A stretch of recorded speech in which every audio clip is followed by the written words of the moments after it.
like I was telling you before we started the podcast, I haven't, in the 7 or 8 years that I've been doing this podcast, I think I've only spoken with 1 or 2 actual music supervisors. I tend to interview publishers and composers and music library owners. So it's really good to speak with you. And my goal in talking to you today, Susan, is to really sort of get a good grasp for what your job is like on a day-to-day basis, what your job entails, so that songwriters and composers can gain a better understanding of your needs and challenges. But I want to start with a question that I think is on everybody's mind. I think that the vast majority of people that are listening to this are songwriters and composers trying to break into music licensing. So I want to speak about the topic of submitting music directly to music supervisors. And I'm sure this is on a case-by-case basis, but can you talk about how you tend to find music and what channels you like to go through, and when it's appropriate to reach out directly to someone like you as an indie artist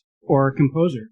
The volume of music is really a challenge. That's a challenge that we all face. So it's, reaching out with unsolicited material, it doesn't hurt. It's a dice roll. You either just happen to put in the headline, I have, punk music and I'm looking for punk music right at that moment. Some of it is just serendipity and sure. the willing. I always liked E.B. White saying you have to be willing to be lucky.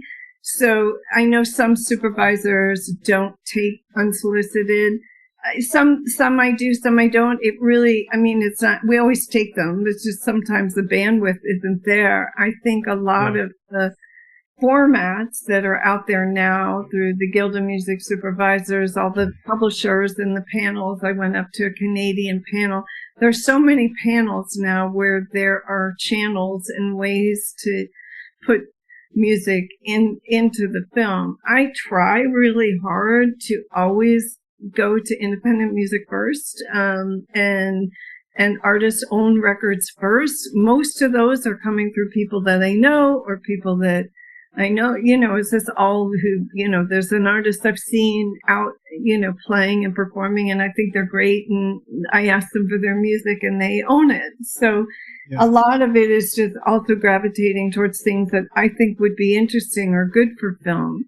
I think the most important thing is that all the music that's being sent, if you're talking about being a songwriter, it's a very different journey for composers. But if you're talking about songwriters wanting to get their songs in, is to make sure that the songs are super authentic to their art. They're not trying to sound. There's a lot of places. So if you're really good at mimicking, there's a great industry in all the libraries that are out there that are being bought up by Netflix and Amazon, and everybody have these libraries. And there's a lot of libraries where that's fantastic.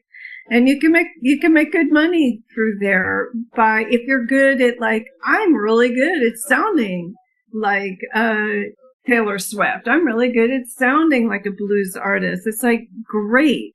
That there's an industry for that. And then there are people that are making actual songs that are coming straight from their heart, that feel like, this is what they need to say. They're very different. And you can always tell when someone wants to sound like something and when somebody's really writing from their heart.